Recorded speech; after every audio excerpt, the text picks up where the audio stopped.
Man, people are really bad at looking for things. Yes. Like, there's these. I had 3 gallons of chocolate syrup at the bar for like muffins and stuff, and it's like there. It's right there. And they're like, "Where is it? We just had this in. This is like $60 worth of stuff." I'm like, "Okay, it's right there. Just look. Just look."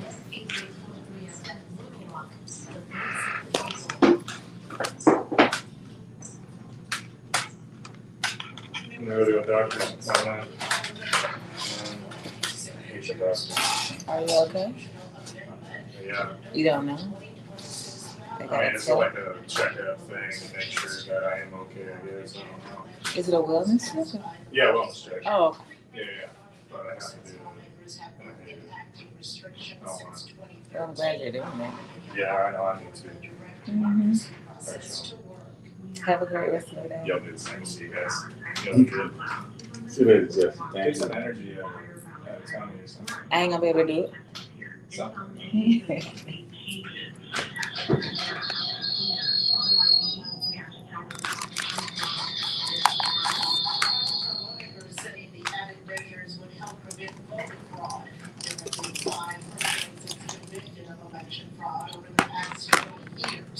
Earlier this year, the federal lawsuit to strike down 5 bills has filed against Winter, and it says are unconstitutional and restrictive of canvassers. Miller says that is passed in next year's election. Any changes to the voting laws must be approved by voters. It would keep them from being able to refer out amendments that would change the process. It means that during legislative session that if they pass any bills that affect the process, that those laws will go into effect until they're on the ballot the following year. Volunteers with the ballot measure for a ballot measure campaign must collect more than 90,000 signatures by July 3rd, 2026. I'm Freya Ross, Arkansas News Service. Find our trust indicators at publicnewsservice.org. Caring for a child under 5 isn't always easy, but getting support can be. If you're pregnant, a new mom, or looking after a child under 5, the WIC program is here to help. WIC provides healthy food, nutrition advice, breastfeeding support, and even referrals to healthcare and community services, all at no cost to you. WIC can place straight for a grocery list. And tell me how to make meal time easier than the other one payments. WIC is for working families, single parents, grandparents, real people just like you. Find out if you qualify and enroll today.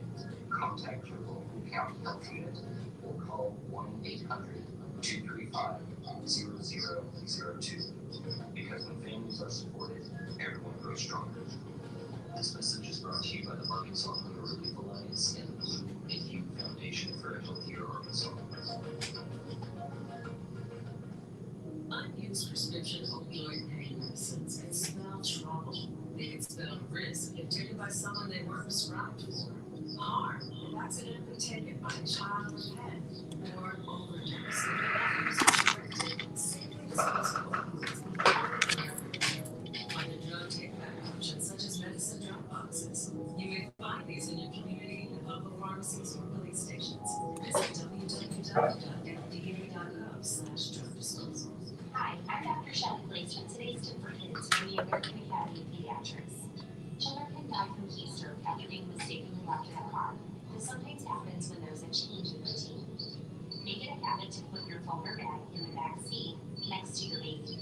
Ask your caregiver to always call if your child doesn't arrive as expected, and lock your car when it's parked. If you see a child alone in a car, call 911. For more on child safety, talk with your pediatrician or visit healthychildren.org.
Good morning, good morning, good morning. Hey, it's a beautiful Thursday morning here on the corner of 21st and Main Street, KABF 88.3, where we are the voice of the people. Hey, you heard the music. We got work to do here in this studio.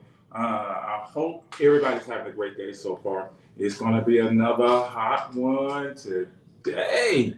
So do everything you can to keep cool, keep refreshed, keep hydrated. So it's time for the workplace here on KABF 88.3 FM, where we are the voice of the people. I'm your host for the workplace, Toney Orr, and as always, my fierce, vivacious, strong co-host is in studio, the Reverend Doctor. You could call me Denise. Grand Rising Humans. Tony, is it okay if I make a couple of announcements? Go for it. I do want to say thank you to those of you who showed up for Dana Doucette's retirement and birthday party on yesterday.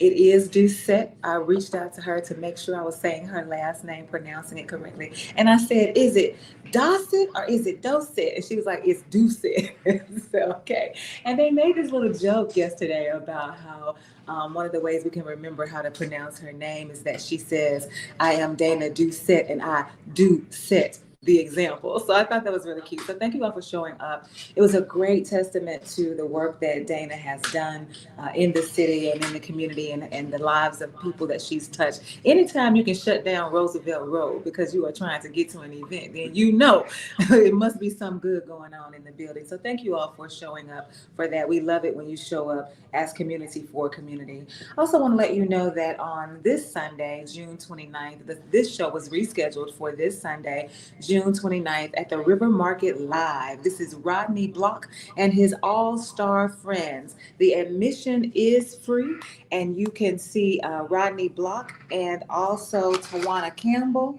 Oh my goodness.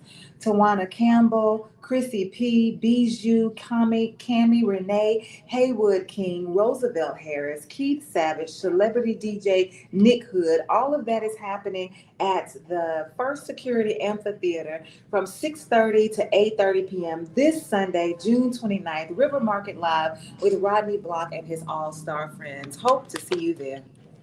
Okay, thank you, Denise. If you haven't had a chance to experience Rodney Block, you're in for a treat if you can make it.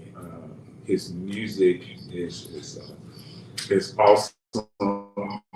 And Bijou, I was at an event not too long ago where she was performing, and it was an awesome time. I had just one announcement. On this Saturday at the Comfort Inn and Suites, 707 Interstate 30 here in Little Rock, the Comfort Inn and Suites Presidential United Labor Union's Local 100 will be having its 44th annual leadership conference. 44 years, you know. I haven't been around for all 44 years. I think I've been around for about 20 of them. But we're going to have some great workshops and great speakers. If you are a state or city employee and you want to come out, you just, the public want to come by. One of the speakers is the Honorable Frank Scott Jr., the mayor of Little Rock. He's going to be one of the speakers that we're going to have. And so if you're not doing anything, it starts at 10 o'clock in the morning and ends at 5:30 in the evening. Lunch and dinner will be served. Doesn't cost you a thing. So if you're not doing anything, come on out and enjoy. We're going to have people from all over Little Rock, over 5 states that's going to be there. So I'm looking for a great time. So in thinking about world events this week, thinking about a lot of things that, Denise and Jesse asked me, it was Jesse, not Denise. Jesse asked me what we're going to talk about today, and Denise said, I don't know. Yeah, and she never knows until I actually open my mouth. And I told Jesse I didn't know. And I really didn't. I had a lot of thoughts going through my mind, but as the music played, and sometimes listen to the theme song gives me inspiration of other things, of all these different things. And been reading a lot and researching a lot about a lot of things that's going on in this country. I know um, you had the bombings, the nuclear facilities in Iran. You had Iran retaliating against military bases in Qatar. You had retaliations, between Israel and Iran. On a side note, I thought something was really, kind of ironic or hypocrisy.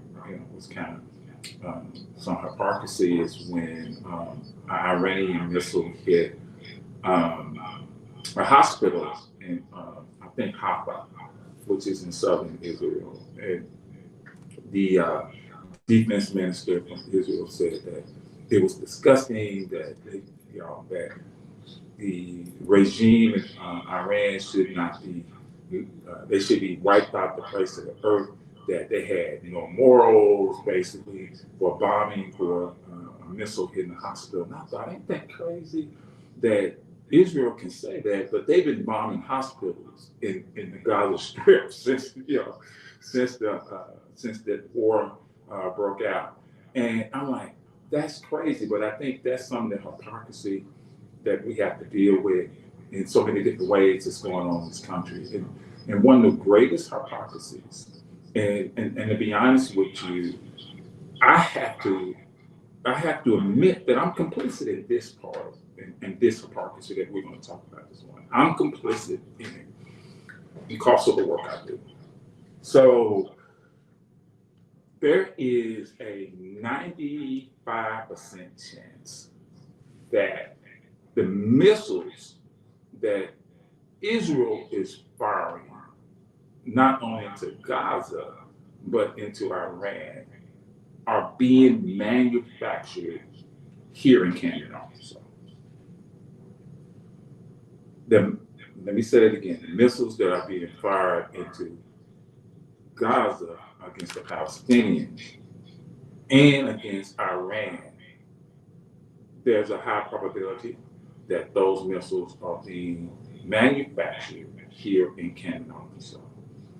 Israel has a contract with a company here in Canada to produce not only missiles, but missile parts, components, specifically for Israel. No other country,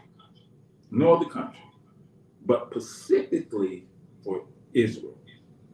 That our governor, that our senators, that Defense Department, all of them hail this as a great opportunity.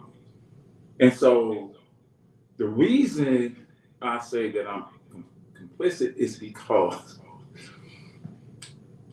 I get calls from employees at some of these. It's just not one facility in Canada. There's multiple facilities. I get calls from these employees who are asking me and said, hey, I'm being mistreated. I'm not being treated fairly. And I want you to help me. And of course, I do the best I can to help them. We don't have a contract with that, and there are other unions that cover them. And so I can't directly step in and do things, but I can indirectly help. And so when I hear about these bombings, I hear about the mass toll on people in these areas, and then I start thinking, as a union person, I want to make sure everybody has jobs. That's one of the main missions, is to help not only create jobs, but to help facilitate these jobs. So I'm doing that. But also, there's a human side of me that says, yeah, I'm glad people are working. I want them to get paid the best wage they can. I want them to get the benefits they can. But on the other hand, I'm also, in a way, now some people may disagree, but in a way, I'm helping to facilitate people making weapons of mass destruction. And so when I started thinking about it, I started to wonder, how do I, or how do we, and I'm gonna say that, because I think we, it's a we thing. I think it's all of us. I may be wrong, but I think it's something all of us have to think about. When do we, how do we rectify, or how do we feel about making weapons here? That it's one thing to make weapons to protect yourself. It's another reason. It's another thing to make weapons to inflict pain or destruction on others that we have no issue with. And so, was having this conversation, and was having this conversation about this yesterday with someone in my office about this, and the more we talked about it, the more I started like, how do you, what do you do? What do you do? So I want to ask, I want to ask all of you, listen, how do you feel? How do you feel about, and like I said, I think it's one of these complex things because you want people to work. I have nothing against, those employees at these plants who are making this, they're making good wages, they're getting benefits, and then on the other hand, this human side of me that says, this is wrong. And so I want to get all of your takes on it. How do you feel about it? What do you think about it? How would you feel about it? And trying to make sure that one side is being taken care of, but the other side of the equation is also being taken care of. I'm not sure I see the difference between someone working to make guns and someone working in the food industry where you're producing this ultra processed food that is damaging people's bodies, or if you are working for the healthcare industry where you have policies that deny people access to adequate, competent, informed care, culturally informed care that hurts people's bodies. Like I don't see the difference. So why would we say, oh, you all should not do these things that produce something that harms the body, but we don't say anything about the other systems that do the exact same thing, which is harm our bodies. So I'm not sure that for me it makes a difference. Good point. Phone lines are open 501-433-0088, 501-433-0088. And that's a great point, Denise. That's a great point because, like I said, there's been all these I've been in so many different conversations, so many different Zoom calls across the over 20 different countries, having these conversations about about this, because you're right. You're right. You talk about, I'm talking about the defense industry at Camden, but what about the meat processing industry in Northwest Arkansas, Tyson's Food, who they're producing these chickens that they are feeding steroids. They're feeding steroids that now becomes part of that chicken or beef or pork that's processed that is now fed to people, and which contributes to all different types of disease that's been researched, and I think that's one of the reasons why when you look at they will talk about RFK Jr., who's trying to end all these research departments that in the FDA, all these research departments that show that these products, these steroids, and like you said, these processed foods are a detriment to to people. And then when you throw in the fact that and it's crazy, and I thought you mentioned this one other day on your show, Denise. So they say, okay, from now on SNAP benefits, you can't buy anything with sugar, you can't buy sodas. We're going to tell you what you can buy. On one hand, but then they tell you on another hand, we don't want the government, people don't want the government in their business. Well, you don't want the government in your business, but you want the government to tell you what you can buy and what you can't buy. Granted, I understand that you do want people to eat healthier. You do want people to not use processed foods or whatever. But you take away all the options that they had where that is the only option for them.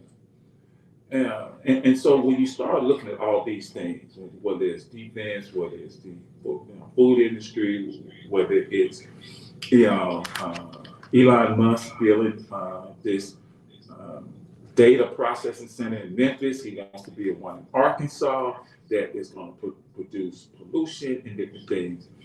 And at the core of all these things is workers, people who are going to go in and do this work, and you want these workers to have the best. You want them to have the best benefits, but on the other hand, I think some of this comes from talking to an employee who said to me this week. He said that I don't care what they do with the missile, as long as they give you my check. I don't care what they do with it. And I think that may be the sentiment of so many people who are working in these industries, regardless of what the industry is. As long as I get paid, I don't have nothing to do with it. I don't see how what I'm doing, because I don't own the company, I don't make policy for the company, I don't do this. So what I'm doing, why should I feel anything about it? And like I said, that's an interesting dynamic. And something I don't know how to feel about that. I don't know. And I think it goes back to how all these systems are intertwined, and how we are trying to facilitate our lives, but still, I think there's a humanistic factor to all of this. I don't know. Like I said, these are thoughts that I'm having, that I've been having all week, and I just want to have that conversation with people today. I think it speaks to just the nature of how this country has designed what it means to work. So you have a school system that really just turns out robots that are taught to or conditioned to whatever word you want to use. That the whole point is just for you to get out of school and get a job and produce whatever it is that they want you to produce so that they can make a profit. It's not about engaging your mind. It's not about engaging your body. It's not about you being passionate about the work that you're doing. It's not about you being innovative and creative. A lot of times on these jobs, even when you bring to them some new way, a new idea of doing things, they shut it down because it doesn't fit the mold. And so we've kind of basically created these robots to do what we ask them to do. And then now you're asking in this conversation, like, where are your feelings about this? Well, most people don't go to work with feelings. Most people go to work to do what they've been told to do. They do it from 9 to 5, they clock out and they go home. So it's interesting that the expectation would be that they are concerned. I just do what I'm told. Yeah. And you're right. You're right. Because so many people are conditioned. so many people are taught, and I think about growing up. It, the attitude was, hey, get a high school, graduate high school, go to work. Find your job, go to work. If you can, go get education. But go to work, go to work, go to work. It does not matter what the work is. As long as you got a job. And I think so many people end up doing a job that uh, most of the time, I think a lot of times, they may not even like. They may not, and I think someone once told me, said, you got to get up and go to a job. More than likely, you're not going to be satisfied. So if you get up and go to a career, or you have a career, that's something different. Because I think the person was trying to say that with a career, you're doing something you love, you're doing something that's engaging, you're doing something that you really like. Said, but doing a job, it's almost like I have to do this whether I want to or not. And I think it goes back to how these systems work.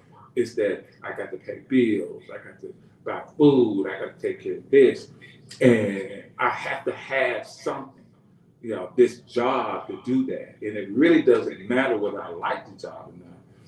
It matters that I get paid. And so it's I don't think a lot of us, including me, I think over the past 3 years, I started to think about this in a different way. But I don't think a lot of people stop to analyze why they are doing what they do. Why are you doing this job? Or why are you doing this work? Is it because, like I said before, I need something because I got bills, or is it something that I really want to do? And I think sometimes people may think that, okay, I want to do something else, but in order to do something else, that I may have to leave this job, and if I leave this job, then I won't have enough. Yeah, I think that we are complicit absolutely in consumerism, which is fueled by capitalism. So we want a job because we want to buy so much stuff. We gotta have so much stuff. When we think back to our ancestors, they were entrepreneurial, and they were gonna have their own business.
I have to have all these different things, and the fact that if I have to scale back on some things, it will create a problem.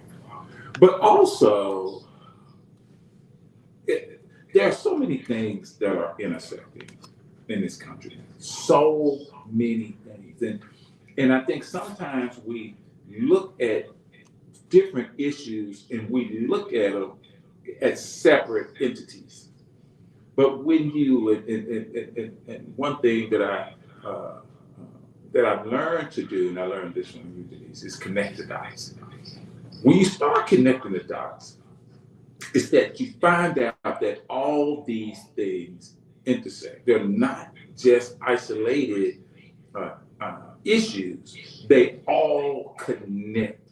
And you have to find where that connection point is. So right now they are going over this big, beautiful bill thing, and there's cuts to SNAP, there's cuts to healthcare insurance, there's all these cuts. Well, now you have there's cuts to unemployment, that what you can make. So now you have all these, workers, federal, state, that are being laid off. They're being laid off.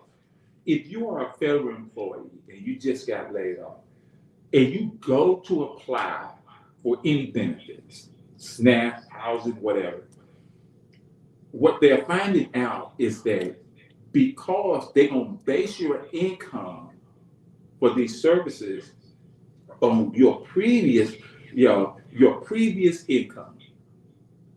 And so once they put their previous income, they're going to be told, you don't qualify. You do not qualify for these services because of your income. They have taken away, it used to be if you got laid off, you could, boom, go get a lot of these benefits automatically because you got laid off.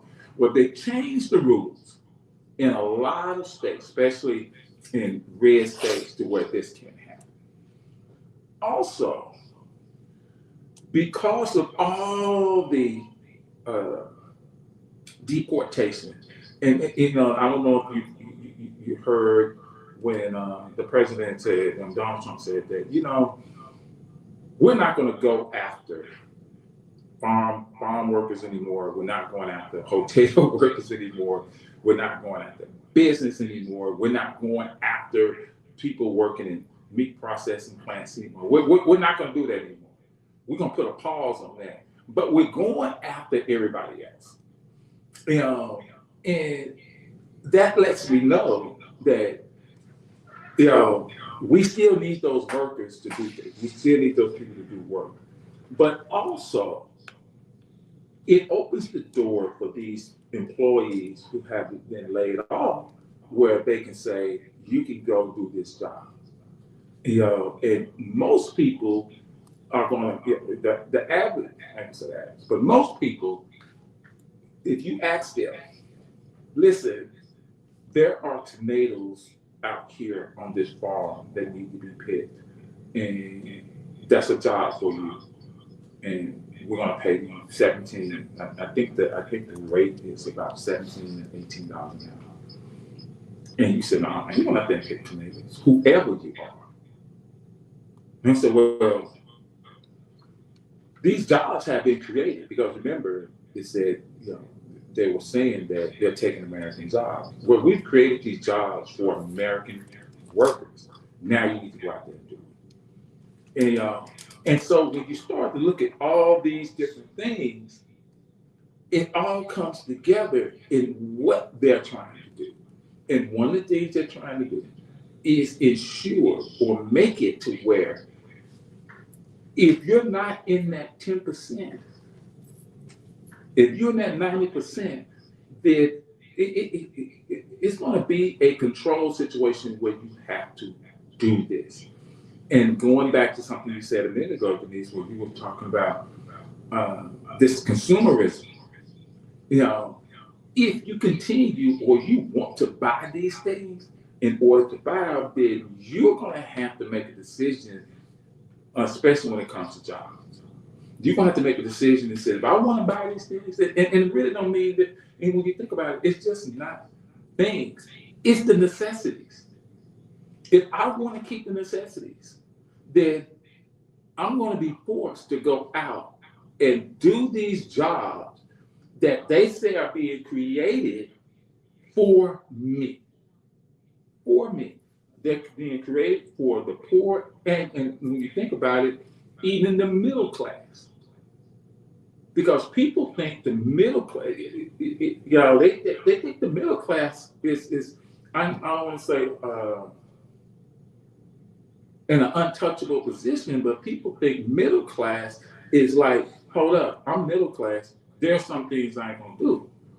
Well, when that mortgage, when that car note, when those bills are there, and you don't have that job anymore, what are you gonna do? Let us greet Queen Bee. Liz Davis is on with us today. Hey. And then here's Raman saying, everyone is proud of their military service. And I've just been sitting here thinking about that since he wrote it. Everyone is proud of their military service. And then even those of us who haven't been in the military, we've been conditioned every time we find out that somebody has been in the military. We say, oh, thank you for your service. And we are so excited and we want to let you go first in line and all these kinds of things. So that's interesting when we talk about what the military is doing and all the harm that war causes. But yet we are so proud of our service to the military, and others of us are service. And then we say, because you're helping us to stay free.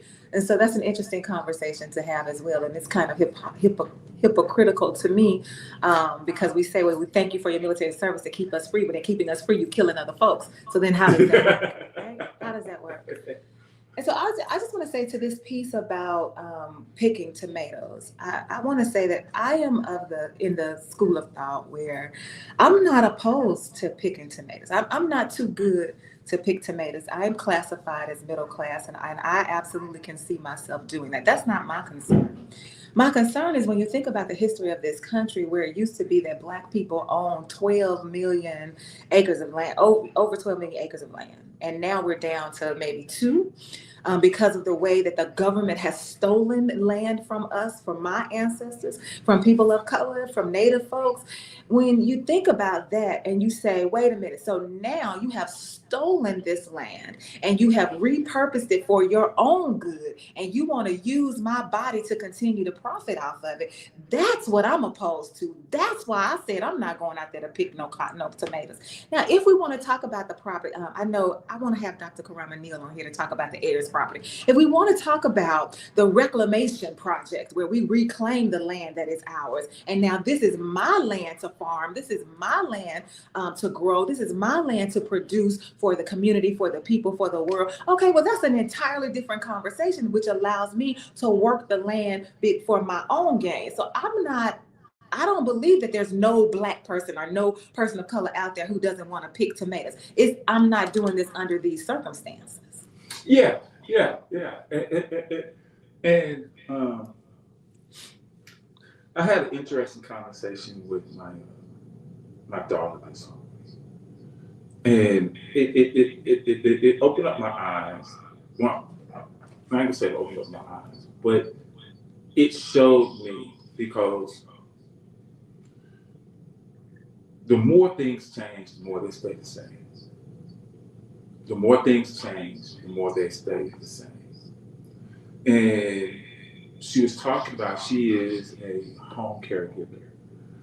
And she yesterday had to go to a new patient that she was caring for. 96-year-old white woman. And the way my daughter was describing it, she was describing it, this, the assisted living it's a gated assisted living area out in Chenal. They have their own homes and everything. And my daughter was explaining about everything that was in this house. Then my daughter said, Dad, she had not only me as a caregiver, but she had maids and she had different, officers. Had maids, and she said all of us look like me. All of the women and all of us look like me. What that means, they Black? Yeah, they were all Black and they were all And so she was saying how the caregiver was speaking and what she was saying and how she said certain things. She said, my daughter said, she called us to help. And we started, we had this conversation. I was telling her, I said, my daughter said, she's 96 years old. She was born in 1929. And I said, let me go back. And I think this is something that doesn't happen enough when it comes to elders or our elders and young people. And I went back. I said, think about 1929, that this person probably had maids and help or Black people taking care of the house. That's all they saw until, for the majority of their life. And now they're going back, because I think what they said that as you get older, you revert back. A lot of people revert back to a childhood. Once an adult, twice a child. Yeah. So now she's going back. And going back now where when she was younger, she was being taken care of by Black people, Black women. Now she's being taken care of by Black women. And the same attitude she had more, I can't speak what's in her mind, but I just believe, I can just assume the same attitude you had in 1929, you having the same attitude in 2025. And in explaining that to my daughter, I could tell that you could see her eyes kind of open up, because you can explain things to people, but until it really hits them, and I think there are a lot of Black people, young Black people who they don't know that they're experiencing racism. They don't know that they are experiencing certain things. They don't realize it. And once they realize it, it almost becomes a shock. It all becomes a shock. And the one thing my daughter said after this conversation this morning, she said, "You know what, Dad? I can find another, something else.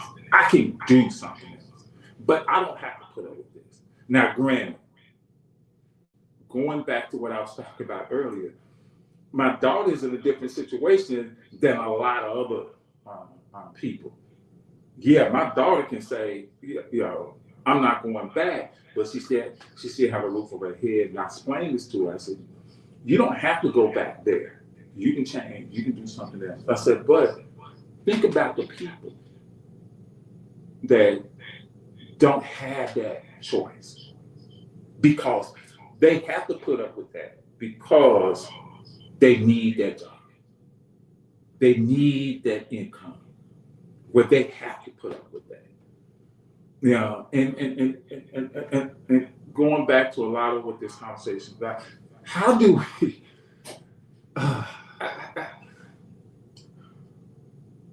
how do we become a society where you don't have to put up with shit like that? Well, Hotep's on the line. Hotep, we see you.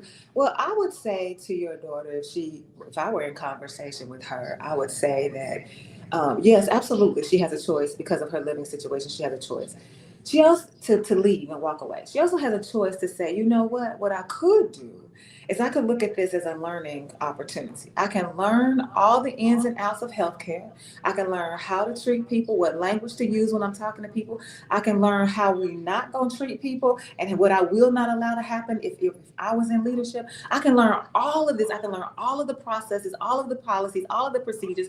And then what I can do is take that information and start my own home healthcare business. So no, I ain't got to do this. I can create my own and I can learn from this so that I will be successful. That's what I would tell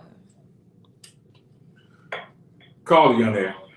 Well, thank you so much. Good morning, Sister Denise and Brother Toney. Just wanted to add a little flavor to your conversation. But season it up there.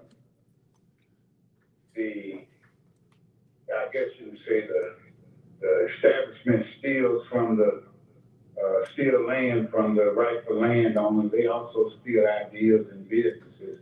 In Mississippi, years ago, Dr. Howard, who was reported to be the richest black man in the state of Mississippi, this is around 1955, he was eventually run out of town by the Klan. He had a hospital in Mount Bayou, Mississippi, called the Knights at the Boarding Hospital, and from there we have the HMOs up to date. So that's something that they don't never give credit to what credit's due. And boy, when you mentioned $17 an hour for picking tomatoes, I've never known you pay that much money. That went over my head, Tony. But again, you know, I'm learning, so that's a good thing. I can recall when migrants were shipped into the United States, right in Arkansas, to pick tomatoes and watermelons, and wouldn't nobody else do it because they weren't paying them that much. I didn't know that they were paying them that much. Now I remember Shaver, Chavez, and all of those farm workers and the work that they did to get work, get paid for the work they did in California, picking lettuce and things like that in the Imperial Valley and other parts of California where they don't do anything but agriculture. And I also want to add, Mr. Denise, Sister Denise, in addition to the purchasing of clothes and automobiles and to look good and look bad, you omitted something. You know, there's an entire industry of fingernails, toenails. I remember my auntie and all of them used to get together and do their own fingernails and toenails. And now that's a separate industry where I imagine it's millions and millions of dollars because they got those kind of shops all over Little Rock where they sell fingernails and toenails and hair and things like that. You know, and that's a lot of money to me that should be kept in the so-called black community, African community that gets away from us. I just want to put that out there too. You know, it's a lot of frivolous spending going on, and we should curtail most of it. And the food industry, we don't can anymore. We rather run up to a window and ask for a number this or a number that. And we've actually forgotten that at one time we were crazy about feed preserves or anything else we could get our hands on. You know, we think it all comes from Smuckers or somewhere. And when there was one time when we canned our foods, and I'm not just talking about the farmers, I'm talking about people in the cities. So it's a lot of things we can do to make adjustments on our resources. It's 40 million of us here. We should be able to come up with some good ideas. There's a lot of us thinking about it, and I applaud what you and Toney do in terms of thinking about it and putting it out there. With that, I'll get off there. But I just want to say you omitted that industry. Boy, they make so much money now doing fingernails and toenails that they've got shops set up in every part of town where people just flock to them to buy them and to get them done. And if you walk in places that do it, it's almost like you need a gas mask. And with that, I'll get off there. Yeah. And I have to say ouch in this moment because I absolutely keep my nails and my toes done on the regular, even during the winter months when I'm not wearing sandals. So I absolutely agree with you on that. And it's because like we continue to live as Black folks. I'm talking about as Black folks. We continue to live through the white gaze. So all of what we did growing up, all of what we were taught by our ancestors, our grandmamas, our great grandmamas about canning and about preserving, about all of those things. The world has made us believe that is a way of living that's inferior. And we have bought into that. So we're trying so hard to get away from that. I just went to a photo shoot the other day, and the one who I had to wear makeup in order to do that. They would not allow me not to wear the makeup. I don't have any hair. They were asking me what hair was I gonna bring, and I kept saying, "Listen, I'm bald." They're like, "You bald?" I'm like, "Yes." Like, "You're not gonna bring any hair?" No, I'm not bringing any hair. She's telling me as she's putting on the makeup how beautiful I am, how beautiful my skin is, all of this, and yet she's covering it up. And when she finished with the pictures, I looked worse with the makeup on than I did before. And yet we continue to allow ourselves to be redone by folks, made over by folks, surgical procedures so that we can be turned into what they say beauty is, because we do not believe in the beauty that we hold all by ourselves just through were our creation. So absolutely, we are complicit in the system of hair and nails and weave and all of those things, because we cannot, for whatever reason, own the stuff that makes us who we are. Because I'm not saying don't wear the hair. I'm saying we ought to be owning the shops. We ought to be the ones that's producing it, because we are well able to do that. And so I want to say this, and I think, like I said, so many times we miss what's right in front of us. The number one bought and sold commodity in the history of this world, from the beginning until now, is humans. Human trafficking and the profits off of human trafficking. It's the number one thing. And it doesn't matter, in this context, it doesn't matter skin, ethnicity, gender, it does not matter. There's a profit to be made off of every human life. And that's part of capitalism, is that I'm going to create a system where I can. Going to work every day is human trafficking. I'm going to move you from here to here so you can make money. Everything, whether going back to what we're talking about with nails and hair, yes, even if you can own the shop. You're going to own the shop, but you got to get your hair from somewhere, because you're not going to India, you're not going to other countries where they get this hair from. You're not going there and getting that hair directly from that person, coming back to the U.S. instead. It's going to be a middleman somewhere. And because of that, that's human beings being moved. Constantly being moved. Mac, I'm going to tell you this. So every year, the Department of Agriculture sets a price for migrant labor, for people working out in agriculture. I think, I said $17 an hour, but I think it's more like $18 an hour that you have to pay. Now, that $18 an hour, that ain't got nothing to do, you ain't got they ain't taking out no taxes, you're responsible for all that, because you actually are the contract work. So that's what that is. But when you think about, like I said, human beings are being moved to make a profit off of them. And sometimes, in a way, we're making a profit off of each other. So not only is the system of capitalism profiting off of you, then we're profiting off of others in the same fashion. So until we start to recognize this movement, this capitalization of humans, because we human beings are. It used to be that people made money, they made money off of what they grew, off of cattle, off of animals. That's how they made their money.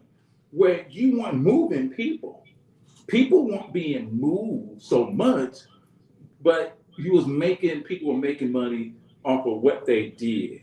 But now, because of this an industrialized industry or whatever, now people have become the commodity. People have become the thing that we're going to make money off of. And it does not matter.